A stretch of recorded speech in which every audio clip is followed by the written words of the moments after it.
Hi guys, welcome back to my channel. It is your friend, mentor, coach and teacher Isabella. I'm here at home just relaxing and about to watch one of my favorite things ever, which is Diana Vishneva's Prix de Lausanne variations. We're going to watch both. She does the Swanhilda variation and she also does the Carmen variation, very much to a different choreography to what we know. But I remember specifically seeing videos of her rehearsing this at the Vaganova school with her teacher Kovaleva, who ended up being such, she is an iconic teacher and she's still teaching at the Vaganova today. But she became and she does become a huge presence in the students' lives. And the relationship with the students, especially her top tier students who go on to become stars, doesn't end when they finish school. And so she has stayed very close with Diana Vishneva throughout her career. And obviously the students such as Diana and such as Olga Smirnova, they become obviously very attached to their coach and to their kind of second mother, that it was common, and it actually happened when I was at the school, that Diana would go back to the Vaganova Academy to rehearse. And I saw her rehearsing, I believe it was Don Quixote, simply because she was in a kitri skirt from the first act. And I saw her through the window. I actually filmed it. I must find that footage. But I was in the dormitories and I would look through the windows, through the dormitories to the repetizioni zal, which is the main studio where you see all the exams. So the dormitories was right opposite. So we could look down and see through the window. And occasionally you'd see this figure passing the windows as they were dancing from window to window. And I remember seeing Diana Vishneva rehearsing and thinking, wow, how amazing to be in such close proximity, and also how amazing and how humble and of a growth mindset, that almost cute in a way, that Diana would constantly return back to school, back to her coach, back to her teacher to get that nurturing. And I think this is something that is very rare about not just Vaganova technique, because there's Vaganova technique in a lot of places, but specifically of the Vaganova school and likely the Bolshoi school as well. But obviously I'm not as knowledgeable of that school because I didn't go there, but it was very noticeable of the Vaganova school how close we got to our coaches, and amazing.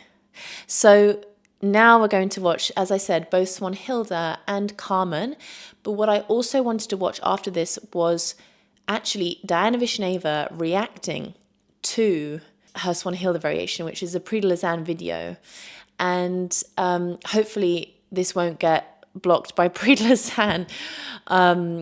But it's amazing some of the things she says. And so I want to walk you through some of those things and also go into more detail on some of those things she's talking about. And yeah, just react to her reacting, because that's kind of cool. So let's watch her Swanhilda variation. Okay guys, here we go.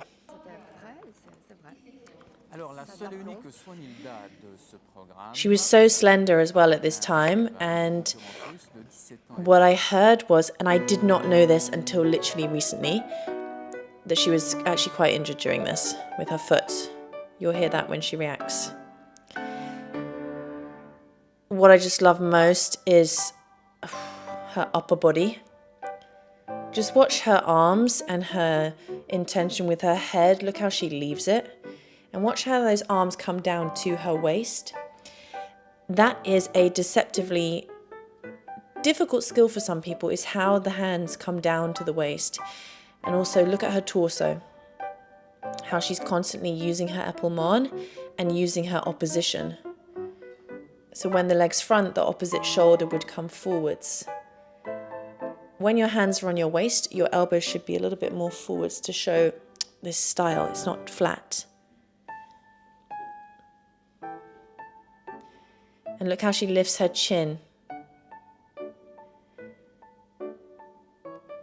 The use of the head for me is everything here. So many people do this variation, so many. But it's just that expression in the upper body that is so Vaganova. Ugh, and that preparation with the arms, with the use of her elbows.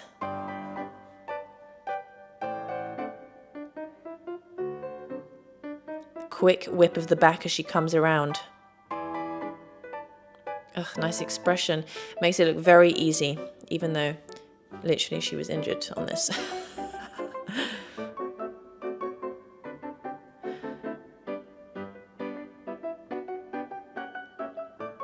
I think obviously she would have a lot to say about her performance, probably, but she did very well, honestly. So beautiful. I mean, you really can't falter it.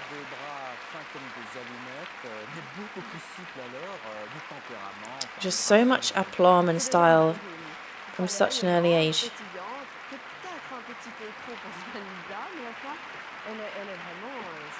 Oh, she's happy. Oh, so beautiful, so beautiful. Okay, guys, let's just go back and look at her Italian fouettes. Look at the preparation of her elbows. That is such a Vaganova thing, to go down and then up.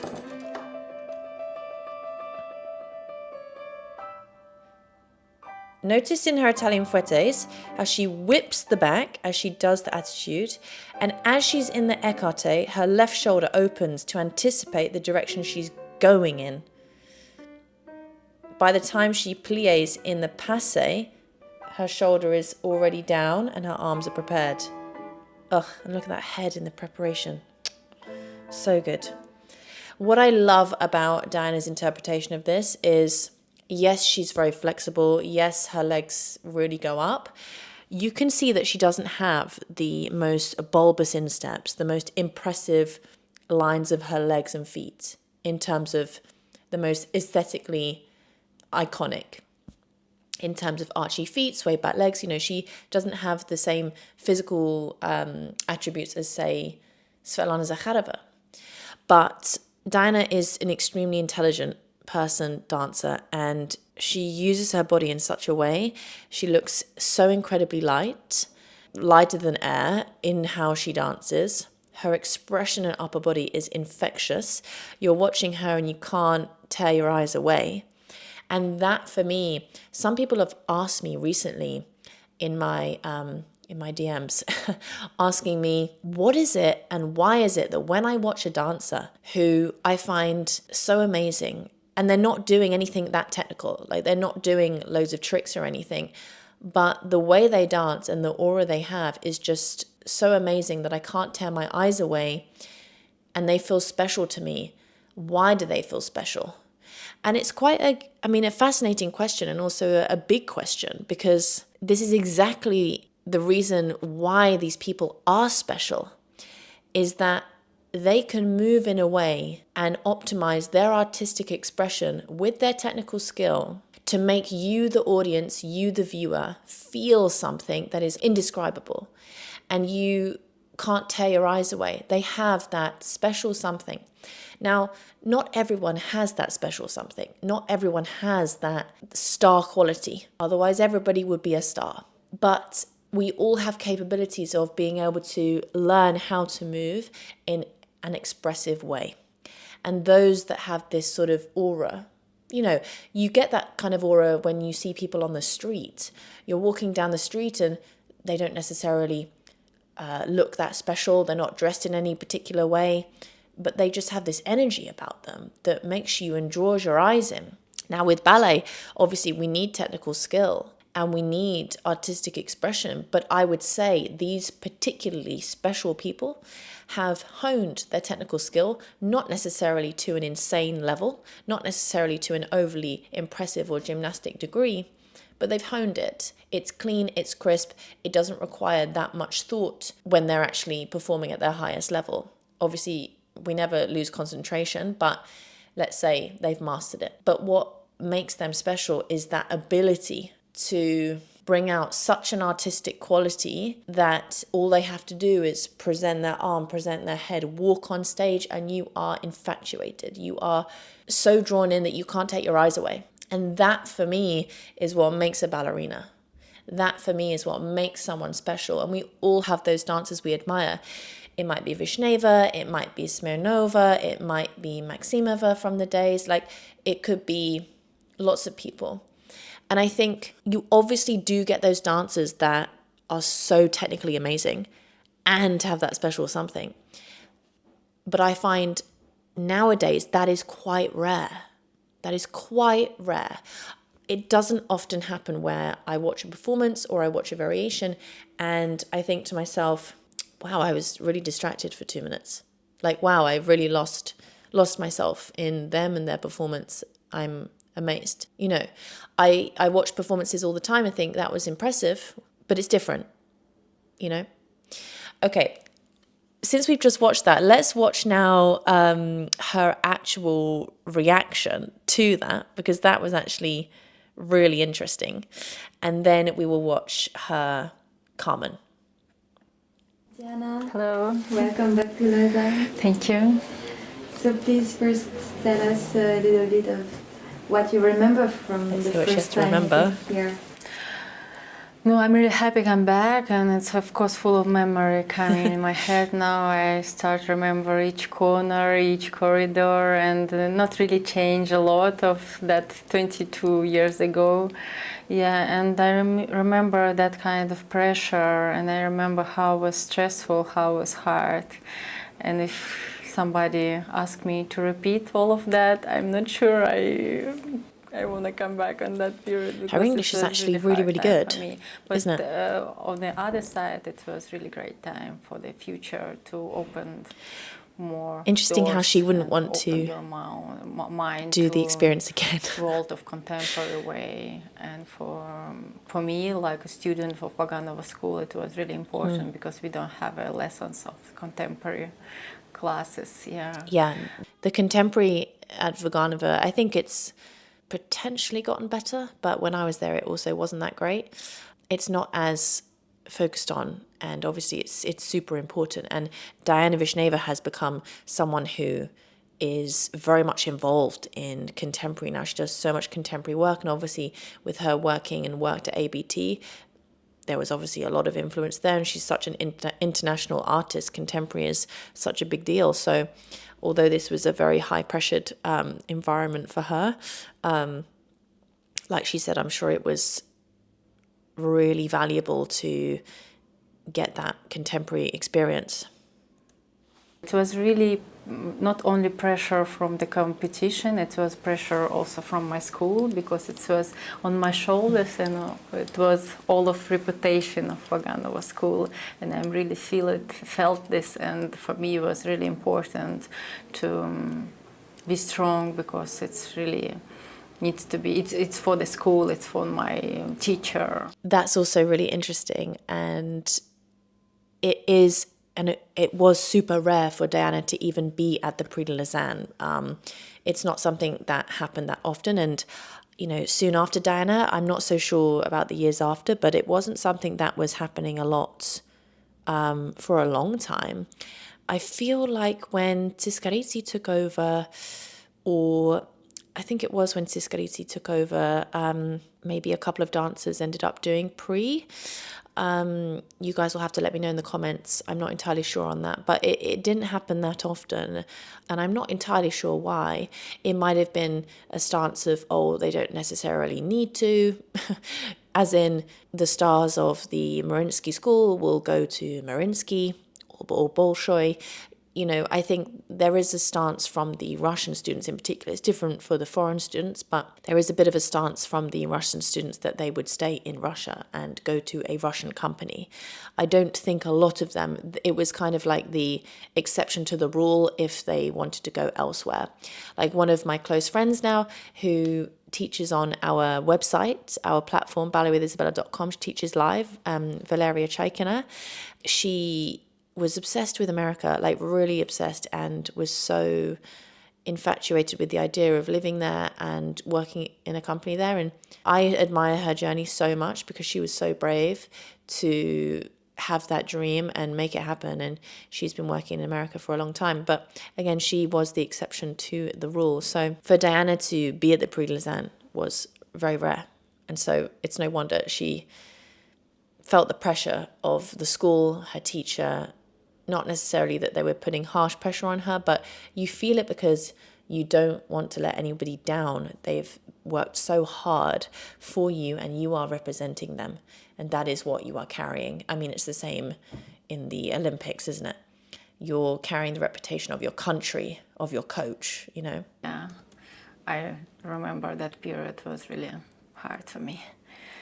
We have your variation. I feel like she's having PTSD. But I remember She's taking deep breaths. myself to do this.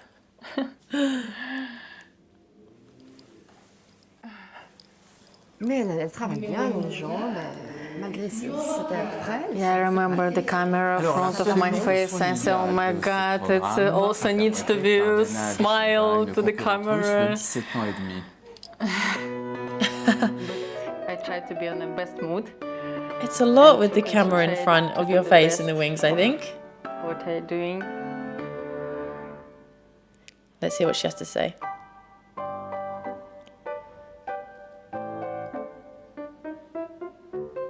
Ugh, I just love it.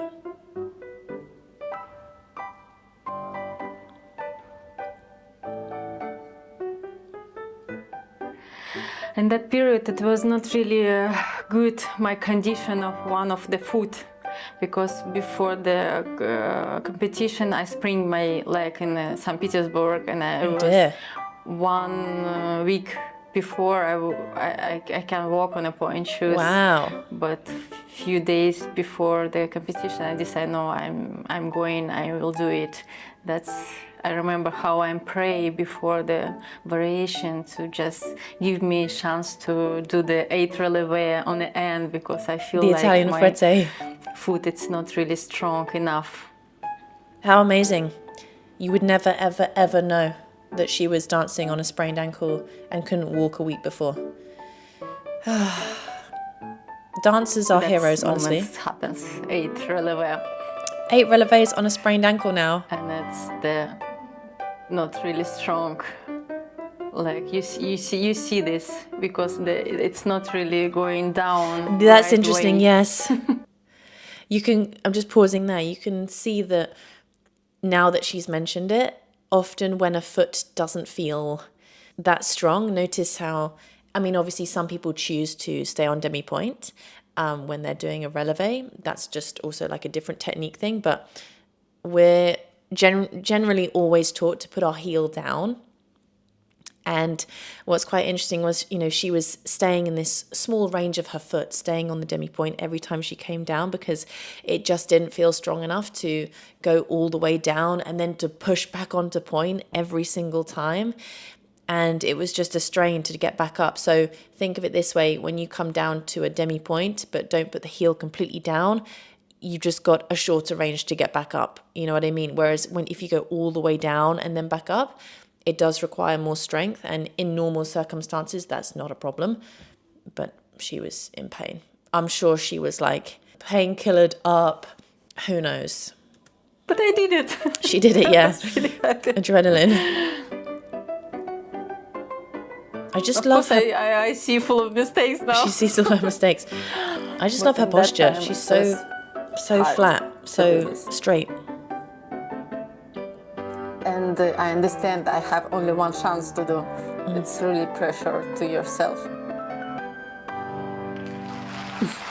De longues jambes, des bras fins comme des allumettes, mais beaucoup plus souple alors. No, in that period it was really hard for me, but of course I see kind of a mistake, and I, of course, full of corrections needs to be. Full of corrections. But I tried the best, and I think I did the best in that period. Yeah. And I see it's not just only my work. Of course, you can see the work of your teacher. Yeah. And I see full of accent. I remember all correction of her. Yeah. Amazing. Yeah. I mean, so interesting to hear her speak and say that, number one, she can see so many corrections. I mean, it's normal, especially obviously us watching Diana. We can see all the good stuff, but obviously when it's yourself as well, and you know yourself and you know what you felt at that particular time, and obviously what she will remember was agonizing pain. during certain periods. So quite interesting to think and to hear that she sees all those corrections. And obviously there's always something to work on. But what I really loved about what she just said then, and I think we can all pay attention, is that she said that she did the best that she could at that period. And so obviously after that, she had continuously improved. She's always tried to improve and get better and grow as an artist. But what she mentions is at that time and at that period, she did the very best she could have done. And she was proud of it. And I think that's a lesson that we can all really learn, is that it's okay to be proud of what you did and be proud of the level that you were at that time, and still know that you have improvement to make. I think we're always chasing perfection and always chasing this ideal of our perfect, and we're never really proud of what we've achieved up until a moment. We're always chasing more. And so, you know, the fact that she was proud of that and she did the very best that she could is a very level-headed and pragmatic and healthy way to look at it. And another thing she mentioned was how it's not just her work, it's the work of her teacher, which I think is so relatable, because, you know, even when I watch myself doing either class or doing some of my old performances, all I see is my teacher. You know, I see the corrections she mentioned. I see, as Diana said, you see the accent, you see the coaching, you see the voice of your teacher through your dancing. And that is why your teacher is so important. And that is why who you choose to be your coach is so important, because they bring out the very best in you. And if they have a way to bring out the best, if they know what the best is, if they can bring out this star in you, then you're in for something great. And so I love that.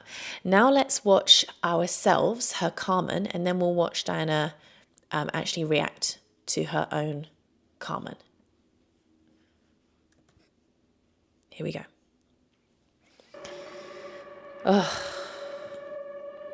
I remember watching her rehearse this at school, like on a documentary. Obviously, I wasn't there.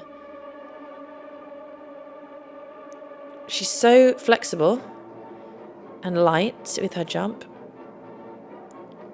But I just want you to watch her character. Obviously, we know she's got a sprained ankle now. That is a hard fouette. Ugh, just love the character. Look at the use of the upper body and shoulders and head.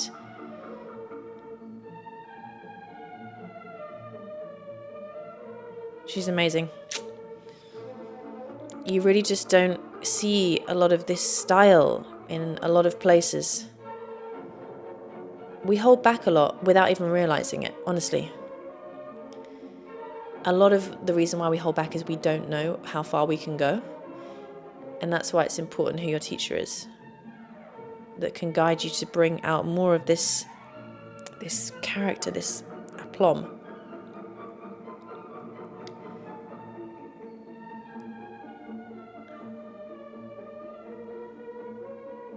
She's so young here, but has so much emotion, like artistic maturity.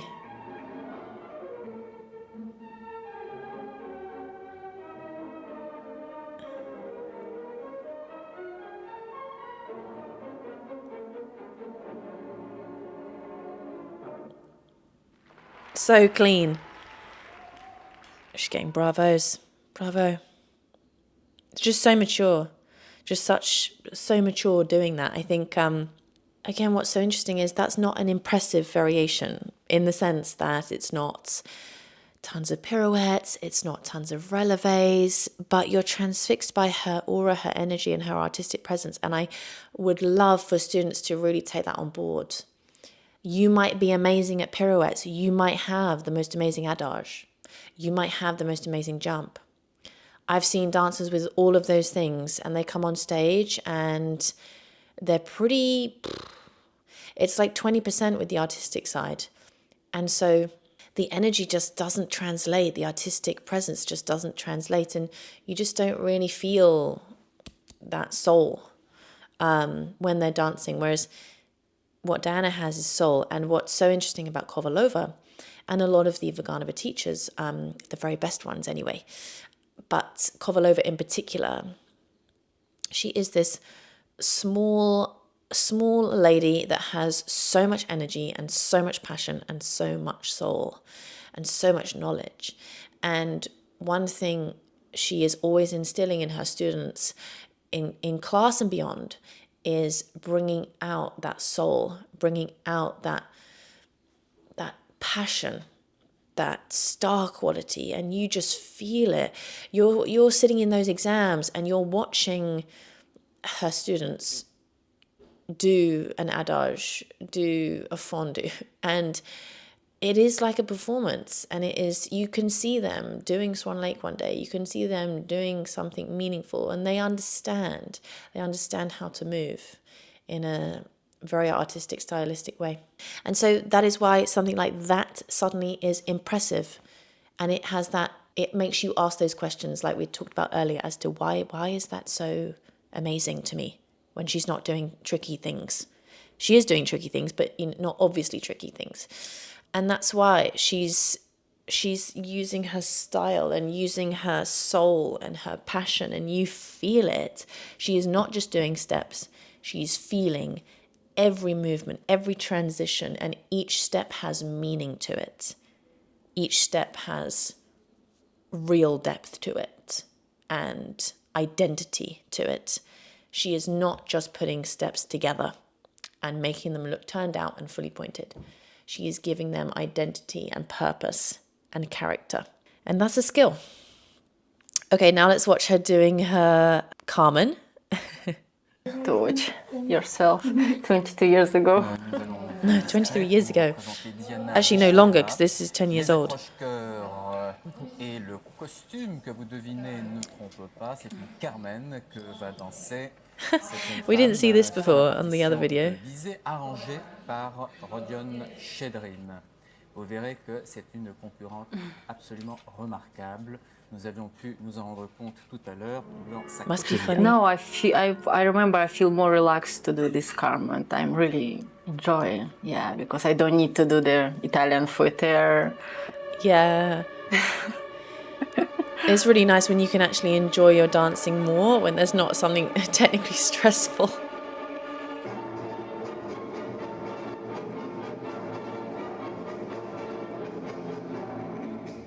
And I like what they create for me, this piece. It's really wonderful. I feel really good when I did this. Well, they created it for her. Look at that arm come down.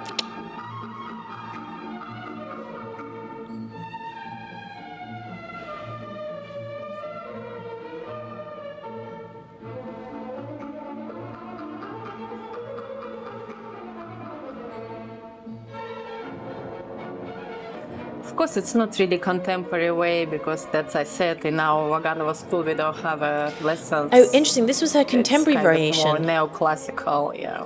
Definitely not contemporary. But for me, it was also really hard. That's so interesting that this was her contemporary variation. Yeah, I mean, things have changed now, haven't they? It's funny that they classed this at the Vaganova school as a contemporary variation. They were just like, you know what? We know what you can do really well. We know what we can do really well. Let's just do Carmen. That's contemporary, right?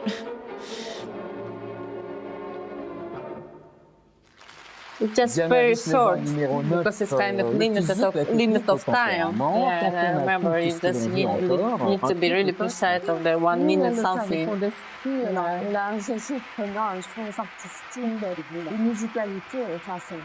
Oh, she's so lovely. I'm not really happy after that. I feel it. The people congratulate me, but I'm not. I don't know. And today, are you happy to see these images again? No, it's funny to see the child who is really wanna push yourself, and no, I just remember of feeling how it was hard. This it feels when you see it, feels like it's normal. One variation, second variation, but it's not that you can remember what is period preparation and how it was not easy to present yourself and present your school, present your coaches. Yeah. That's so interesting. You see, you can see when she's watching, it's not easy, not totally easy for her to watch that. And I think that's also a reason why when I watch my own classes or exams, or I'm so kind of passionate and nostalgic, when watching anything from the past, it's like she just said, it's not like you're watching just that thing. And it's quite hard for other people, I think, to really understand. Like it would be the same if I was watching another dancer's performance that was really meaningful to them. You can imagine, but the amount of preparation that's gone into it, sometimes the amount of suffering that's gone into it, the amount of testing of your mental and physical strength that has gone into it. And often it can be a period which you had to really fight to get through. I've had many of those, and obviously so many dancers have, and you don't forget them. You learn a lot from those lessons, but you don't necessarily want to go back and do it again. And obviously that was a really hard test for her. Many things on her shoulders. Number one, and probably what makes her such an amazing artist, her mental strength is very strong. Number one, she was injured. Only a week before this, couldn't walk. Number two, she felt the pressure, obviously, naturally, of her school and her teacher. She did not want to let them down, and she wanted to do a good job. And number three, notice how she didn't necessarily enjoy the Swanhilda. She just had to get through it and do it as well as possible. But she could enjoy the Carmen a lot more because it was less technical, and she just enjoyed dancing it. But I always find that that side of things quite almost sad in a way, and I think we really need to try to enjoy even the technical things that are stressful, because those are the things we really want to do and really want to work towards. Like, doing an Odile variation on stage, that's really stressful. Doing the 32 fouettes, that's stressful, but we have to do it. But doing a character variation or doing something that's not technical, it's not as impressive, it's not as iconic, it's not as sort of meaningful to the audience, but we can really enjoy ourselves as a dancer, and we can let go of the stress and actually find our love of dancing very deeply in those moments. And I think there's something to be said about really trying to take that even with the stressful things, even with the things that are really hard for us, the Odiles, the Odettes, the things that test us. It might be you're doing 32 fouettes in an exam, or you're doing your first variation that's challenging you. I think we need to make sure that something that is stressful for us, like a variation, we don't identify with it. As in, we don't allow the technical stress of a variation to be woven into our identity of, I'm finding this stressful, therefore I don't enjoy ballet, or I'm obviously stressed because I'm not good enough and I'm doubting myself. We can find things stressful and we can find things hard and uncomfortable and still know our capabilities and know that we love what we're doing. Just remember, at the end of the day, even though it is an art form, it is a job, and no job is enjoyable 24/7. There's always hard times, there's always things we have to push through, there's always things that we don't enjoy as much. But I think especially as a dancer, because it is so difficult, try to learn from the hard times, take a deep breath and keep at the forefront of your mind why you're doing this. And when you do get those opportunities to do the most amazing things, and often the most amazing things are also going to be the most challenging and stressful things, take it by the horns, go for it and enjoy the stressful moments as well, because they're only going to help you grow, they're only going to help you get better and become the artist you deeply want to be. So guys, I hope you enjoyed this reaction video to Diana Vishneva's Prix de Lausanne. Really interesting, both watching the variation ourselves and then also watching her reaction, and to be honest, I think she's reacting in the way I expected, a total ballerina, not not totally satisfied, and also remembering all the hardship behind the variation. Let me know what you guys think, and let me know if you see a difference between that kind of performance to the performances now, and I'd love to hear your thoughts. And if you enjoy these types of videos, comment down below. I was thinking of reacting to another Diana Vishneva video, most notably the documentary of her at school. I thought that would be really cool, and I can share my insights as to how things were different back then and when I was there, and how it is now. So let me know if you would like that video, and I'll see you guys very soon. Don't forget to subscribe and follow, because I found out recently that 66% of you who watch my videos aren't subscribed, which is shocking. I'm seriously offended. So please hit subscribe, and then you won't miss another video, and I can't wait to see you soon. Bye for now.